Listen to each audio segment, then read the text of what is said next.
Sir Vijay Devarakonda గారి family star మరి రీసెంట్గా రిలీజ్ అయింది. కాస్త మిక్స్డ్ టాక్ అయితే తెచ్చుకోవడం చూస్తున్నాం. అయితే దీనిపై నెగిటివ్ ప్రచారం చేస్తున్నారు, ఈ సినిమాని విమర్శిస్తున్నారు అని చెప్పేసి దిల్ రాజు గారు అండ్ ఈ మూవీ టీం నిన్న కంప్లీట్ చేయడం చూస్తున్నాం. అంటే దీన్ని ఇంకోసారి విమర్శిస్తే జైలు శిక్షే తప్పదు అన్నట్టు వాళ్ళు మాట్లాడుతున్నారు. సార్ అసలు ఎందుకు ఈ విధంగా ప్రవర్తిస్తున్నారు దిల్ రాజు గారు కానివ్వండి, విజయ్ దేవరకొండ గారు కానివ్వండి? మరి అంటే ఒక సినిమాని విమర్శించే హక్కు ఎవరికి లేదంటారు? ఇక్కడ అనేక అంశాలు కాంప్లెక్స్. ఇది సింపుల్గా మనం ఒకవైపు మాట్లాడలేము, బట్ మల్టిపుల్గా దీన్ని ఆలోచించాలి. ఫస్ట్ ఏంటంటే దిల్ రాజు కానీ విజయ్ దేవరకొండ కానీ చాలా తీవ్రంగా వాళ్ళు బాధపడినట్టు కనబడుతుంది ఈ సినిమా విషయంలో. అందుకని దిల్ రాజు ముందు నుంచి కూడా ఇది క్రిటికల్గా ఉంది. అందరూ కూడా క్రిటిక్స్ ముందుగానే దీన్ని నెగిటివ్, ఇదేంటంటే రిలీజ్ కాకముందే నెగిటివ్ టాక్ స్ప్రెడ్ అయిపోయింది. సినిమా బాగాలేదంట నెగిటివ్ స్ప్రెడ్ అయిపోయింది. సో ఇంకా రిలీజ్ అయిన యూఎస్లో ఫస్ట్ ప్రీమియర్ షో పడగానే అక్కడి నుంచే ఇదైంది. ఇక్కడ రెండు విషయాల్ని అర్థం చేసుకోవాలి. ఒకటి, ఒక సినిమా రాబోతుందంటే లేదా రిలీజ్ అయితే క్రిటిక్స్ వేరు, సోషల్ ఇన్ఫ్లుయెన్సర్లు వేరు. ఈ రెండు విషయాల్ని మనం కరెక్ట్గా అర్థం చేసుకుంటే ఈ సమస్య మనకు అర్థమవుతుంది. నిజానికి ఇప్పుడు మన దాంట్లో రివ్యూ చేసాము. మన దాంట్లో ఏ పాయింట్ బాగుంది, ఏ పాయింట్ బాగాలేదు, ఎందుకు బాగుంది, ఎందుకు బాగాలేదు అనేది చెప్పాము. ఓవరాల్గా మన రేటింగ్ ఏదో ఇచ్చాం. ప్రతి సినిమాకి మనం అలాగే ఇస్తున్నాం. మనం ఎవరి దగ్గర డబ్బులో గిఫ్ట్లో ఏమీ తీసుకోవట్లేదు. మామూలుగా అయితే ఏం చేస్తారంటే సినిమా జర్నలిస్టులకి, ముఖ్యంగా రివ్యూవర్స్కి గిఫ్ట్లు ఇస్తారు. దిల్ రాజు కూడా ఈ సినిమా గిఫ్ట్లు ఇచ్చారు. బ్యాగ్, దాంట్లో ఏవో పెట్టి టీ కప్పులు ఏవో పెట్టి మొత్తానికి అందరికి ఇచ్చారు. సో అలాగా.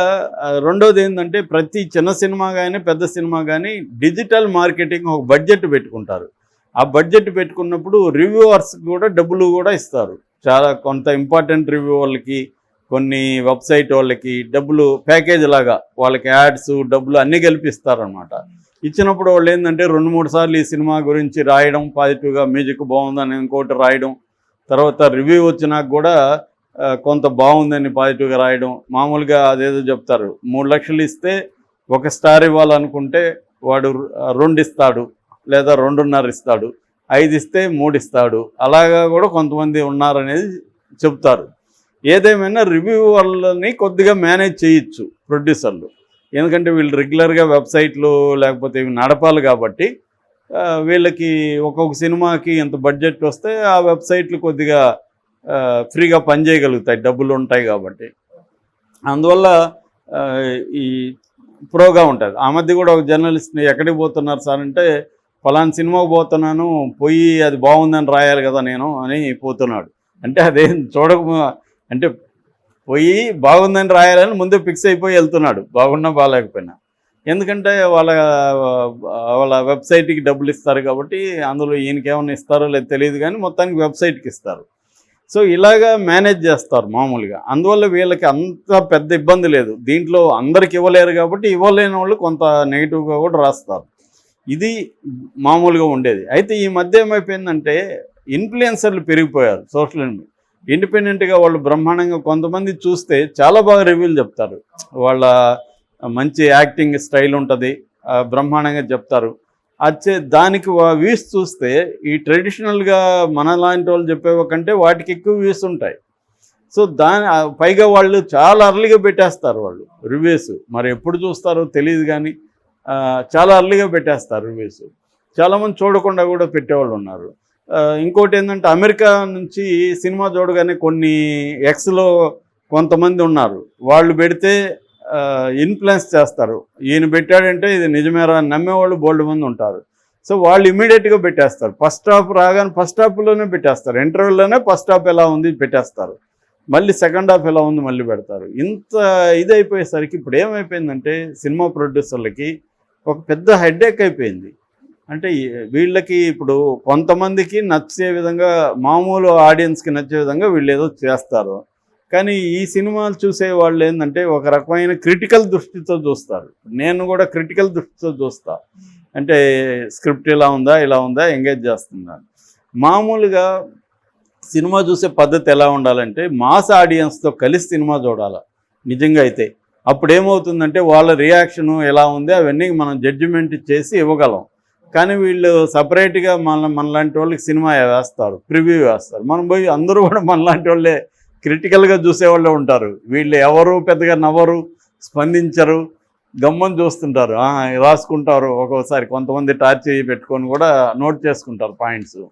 సో ఇది ఇట్లాంటి రకరకాల ప్రాబ్లమ్స్ ఉన్నాయన్నమాట. దీనివల్ల కామన్ ఆడియన్స్ వాడు ఫస్ట్ ఏమీ అభిప్రాయం లేకుండా వాడేదో వీళ్ళ పబ్లిసిటీ చూసి ట్రైలర్ చూసి వీళ్ళు సినిమాకి వెళ్తే వాడికి ఒక రకమైన ఒపీనియన్స్, ముందే వీళ్ళ అభిప్రాయాలంతా చూసేసి ఒక మెంటల్గా ఇదేదో బాగాలేదంట, సరే పని లేదు కదా వెళ్దాం అన్నట్టుకు వెళ్ళి, అవునరా బాబు వాడు ముందే చెప్పాడు బాగాలేదంట అని చెప్పి. ఇంకోటి ఏమైంది, వాళ్ళు రాగానే మనం అంతా మన ఛానల్ అంతా వాళ్ళ ముందు మైకులు పెడతాం, వాడు బాగాలేదంటే ఇంక బీభత్సంగా రెచ్చిపోతారు. సో ఇది ఎఫెక్ట్ ఖచ్చితంగా దిల్ రాజు ఆవేదనలో ఖచ్చితంగా అర్థం ఉంది. ఎందుకంటే వాళ్ళు కోట్లు పెట్టి తీస్తున్నారు. ఆ కోట్లు పెట్టి తీస్తున్నప్పుడు మధ్యలో ఒక బ్యాచ్ ఇలాంటి తయారయ్యి దీన్ని చేస్తున్నారు. దీనివల్ల ఖచ్చితంగా వాళ్ళ బిజినెస్ అయితే ఇబ్బంది పడుతుంది. మరి దీన్ని ఎలా ఎదుర్కోవాలనేది దిల్ రాజుకు కూడా ఏమి అర్థం కావట్లేదు. అందుకనే పోయి పోలీస్ కంప్లైంట్ ఇచ్చారు. పోలీస్ కంప్లైంట్లో అనురాగ్ పర్వత్ అనే మేనేజరు, తర్వాత విజయ్ దేవరకొండ ఫ్యాన్స్ కలిసి ఇచ్చారు. ఇంకోటి ఇస్తే వాళ్ళు ఏం చేస్తారు, ప్రత్యేకంగా ఏమన్నా హేట్ పోస్టులు ఉంటాయి కొన్ని, విజయ్ దేవరకొండని తిడుతూ కొన్ని పోస్టులు ఉంటాయి, లేకపోతే దిల్ రాజుని తిడుతూ పోస్టులు ఉంటాయి. అట్లా కాకుండా సినిమా బాగుంది బాగాలేదు అనే దాని మీద వీళ్ళేం కంప్లైంట్ ఇవ్వలేదు. ఇటువంటి ఒక హేట్ పోస్టుల మీదే వీళ్ళు ఇచ్చారు. కాబట్టి ఆ మేరకు ఇవ్వడంలో తప్పు ఉందని నేను అనుకోవట్లేదు. ఎవరైనా నా మీద హేట్ పోస్టులు వరుసగా పెడతా ఉంటే నాకు ఫోన్లు వస్తుంటాయి, ఏంది మీ మీద పెడతా, నేను అప్పుడు కంప్లైంట్ ఇవ్వడంలో తప్పు లేదు. నా మీద విమర్శించవచ్చు, ఇది కానీ బూతులు తిడతా పోస్టులు పెడతా ఉంటే నేను చెప్పింది నీకు నచ్చకపోతే నచ్చలేదని చెప్పు, ఎందుకు నచ్చలేదు చెప్పు. కానీ నా పర్సనల్ అటాక్ చేసి బూతులు తిడుతూ పెడితే ఉంటే నేను కంప్లైంట్ ఇస్తాను, ఎవరైనా ఇస్తారు. అది ప్రాథమిక హక్కు. అలాగే దిల్ రాజు ఇవ్వడంలో తప్పు ఉందని నేను అనుకోవట్లేదు. ఆయన అందరి మీద ఏమి ఇవ్వలేదు, క్రిటిక్స్ అందరి మీద, ఇప్పుడు మనలాంటి వాళ్ళ మీద ఆయన వెళ్ళి పలానా అతను నా సినిమాకి ఇంతే రేటింగ్ ఇచ్చాడు, బాగాలేదన్నాడు అని చెప్పి ఆయన ఇవ్వలేదు. ఎక్కువగా పోస్టులు ఇలాంటివి పెడుతున్నారు, అది కూడా టార్గెట్ చేస్తున్నారు. ఈ మధ్య ఇంకొక ట్రెండ్ కూడా సినిమా రంగంలో ఏమైందంటే, కొంతమంది హీరోల మధ్య కూడా ఒక తెలియని గొడవలు ఉన్నాయి. వీళ్ళు ఏం చేస్తారంటే వాళ్ళు సొంత టీములను పెట్టుకుంటున్నారు. టీములను పెట్టుకొని ఈ సినిమా ఒకటి రాకముందు నుంచి నెగిటివ్ ప్రచారాన్ని మొదలు పెడుతున్నారు. అది హీరోల మధ్య కూడా ఉంది. అది ఆ మధ్య కూడా మోహన్ బాబు వాళ్ళు కూడా నాకు తెలిసి వాళ్ళు ఒక టీమును పెట్టుకొని వాళ్ళకి యాంటీగా ఉన్న పోస్టులన్నింటినీ తీయిస్తూ వచ్చారు. ఇది ఒక పెద్ద పని, ఇది అంత ఈజీ కాదు ఇది. ఎందుకంటే ఇది ఒక సముద్రం లాంటిది, ఎక్కడ పోయి దాన్ని వెతుకుతావు. అనేక మంది తయారైపోయారు, ఎవరికి వారు ఛానళ్ళు పెట్టుకున్నారు, రీల్స్ పెట్టుకున్నారు, వెబ్సైట్లు పెట్టుకున్నారు, ఎక్స్లో పోస్టులు పెడుతున్నారు. ఇదొక పెద్ద వ్యవహారం. సో ఒక పక్క పైరేటెడ్ ఏమనింకే సినిమా వచ్చేస్తూ ఉంది. సో ఇది ఖచ్చితంగా ప్రొడ్యూసర్లకి తలనొప్పి. ఎందుకంటే వాళ్ళు హీరోలకి ఎక్కువ డబ్బులు ఇవ్వాలి, పబ్లిసిటీకి ఎక్కువ పెట్టాలి, ప్రొడక్షన్కి ఎక్కువ పెట్టాలి, వీటన్నిటిని మళ్ళీ తీసుకోవాలి. ఇది జనాలకి నచ్చుతుందో లేదో వెయిట్ చేస్తే ఒక 2 రోజులు మంచిదే. సో అందుకని దిల్ రాజు ఒక ప్రపోజల్ ఏం పెడుతున్నాడంటే, కనీసం 3 రోజులు రివ్యూలు ఎవరు చేయకుండా ఉంటే బాగుంటుందని పెడుతున్నాడు. మంచిదే, అది అలాగంటే నిర్ణయం తీసుకొని అందరూ కట్టుబడి ఉంటే మంచిదే. కాకపోతే ఇది ప్రొడ్యూసర్ వైపు నుంచి మనం ఆలోచిస్తే, కానీ ప్రేక్షకుడి వైపు నుంచి కాసేపు ఆలోచిద్దాం. ప్రేక్షకుడు కన్జ్యూమర్ సినిమా చూస్తాడు. ఇప్పుడు మనం ఏదో సబ్బు కొంటాము, సబ్బు బాగాలేదు, నేను ఈ సబ్బు కొన్నాను, ఈ సబ్బు పరమ వరస్ట్గా ఉందని నేను పోస్ట్ పెట్టే హక్కు ఉందా లేదా? నాకు ఉంది కదా, కన్జ్యూమర్కి ఉంది. ఈవెన్ కేసు కూడా ఇచ్చు, వీడు చెప్పిన ఈ సబ్బులో ఈ పరిమళం ఉంటుంది, తెల్ల స్కిన్ మారుతుంది అంటున్నాడు, స్కిన్ ఏం మారలేదు అని కంప్లైంట్లు ఇచ్చిన వాళ్ళు, కేసులు పెట్టిన వాళ్ళు ఉన్నారు. క్రీముల మీద వాటి మీద ఈ క్రీమ్ వేసుకుంటే నల్లమ్మాయి తెల్లబడుతుందని వాడు అడ్వర్టైజ్మెంట్ ఇస్తాడు, అదేమి జరగదు. జరగనప్పుడు వాళ్ళు కేసులు వేశారు. అట్లాగా ప్రేక్షకుడు వాడు కన్జ్యూమరు, నువ్వేమంటున్నావు, బ్రహ్మాండంగా ఉంటుంది, అద్భుతంగా 2.5 గంట అది ఉంటుంది ఇది ఉంటుందని నువ్వు ఓదరగొడుతున్నావు.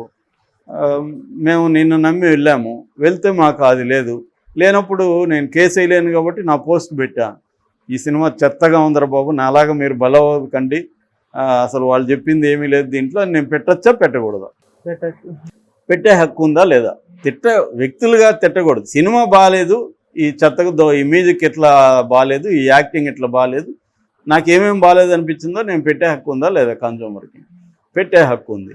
సో ఇది ప్రాబ్లం అనమాట. అంటే ప్రేక్షకుడి వైపు నుంచి చూసినప్పుడు వాడికి పెట్టుకునే హక్కు ఉందా లేదా, వాళ్ళకి యూట్యూబ్ ఉంటే యూట్యూబ్లో అవును ఈ సినిమా ఇంత ఘోరంగా ఉంది గురు అని వాడు వ్యంగ్యంగా చెప్తాడా, ఇంకొక రకంగా చెప్తాడా, అది వాడిస్తాం. కానీ ఎసెన్స్ అయితే సినిమా బాగాలేదని చెప్పదలుచుకున్నాడు. బాగుంటే బాగుందని కూడా వాళ్ళే చెప్తున్నారుగా. మళ్ళీ ఇదే దిల్ రాజు కొన్ని సినిమాల్ని వాళ్ళు ప్రమోట్ చేయలేదా, బాగుందని చెప్పలేదా? కాబట్టి ఇది డిఫికల్ట్ ప్రాబ్లం, అంత ఈజీ ప్రాబ్లం కాదు. దిల్ రాజు ఆవేదనలో వాస్తవం ఉంది, ప్రేక్షకుడు ఆవేదనలో కూడా వాస్తవం ఉంది. ఎందుకంటే ప్రేక్షకుడు కూడా ఒక సినిమా చూడాలంటే ఈ మధ్య మినిమం 500 అయిపోతుంది వెళ్ళాలి, ట్రావెల్ అక్కడ 200, 150 నుంచి 200 టికెట్, మధ్యలో వాడు వాటర్ బాటిల్ అయినా 50 రూపాయల వాటర్ బాటిల్, ఇలాగా వీడు ఖర్చు పెడతాడు. మినిమం 500 ఒక సినిమా ఖర్చు పెడతాడు, ఒక హాఫ్ డే టైం పెడతాడు. సో ఇంత చూసినాక ఆ సినిమా వీళ్ళని నమ్మిపోతే వీళ్ళు లేనిపోయింది ఉందన్నట్టుగా నమ్మిస్తారు కదా. పబ్లిసిటీ అంటేనే మాయ చేసి నమ్మించడమే కదా. సో అట్టేటప్పుడు మీరు కూడా పబ్లిసిటీ ఆపేయండి, గమ్మున రిలీజ్ చేయండి సినిమాని. అప్పుడు మాకేమి చెప్పకండి, మీరు వచ్చి చూడండి, మీకు ఈ మ్యూజిక్ బాగుంటుంది అది బాగుంటుందని కదా మమ్మల్ని మీరు ఎగ్జైట్ చేసి కదా తీసుకెళ్తున్నారు.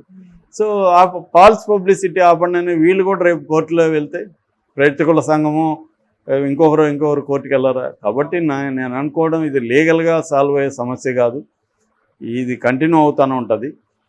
మంచి సినిమాని, బ్రహ్మాండమైన సినిమాని, ఇప్పుడు బాహుబలి మీద నెగిటివ్ వస్తున్నా అది హిట్ అయింది కదా, నెగిటివ్ వచ్చింది దాని మీద కూడా, సెకండ్ పార్ట్కి అయితే నెగిటివ్ వచ్చింది, అయినా వెళ్ళింది కదా బాగా. ఆ మధ్య కూడా నేను అట్ట ఎగ్జాంపుల్స్ చాలా చెప్పుకోగలను. నెగిటివ్ వచ్చిన రివ్యూల సినిమాలు కూడా మంచి హిట్లు అయినవి ఉన్నాయి. కాబట్టి బ్రహ్మాండంగా ఉన్న సినిమానైతే ఎవడేం చేయలేడు, కొద్దిగా అటు ఇటు ఉన్న సినిమానైతే మాత్రం ఇబ్బంది అవుతుంది. మేబీ దిల్ రాజు ఆవేదన అదే.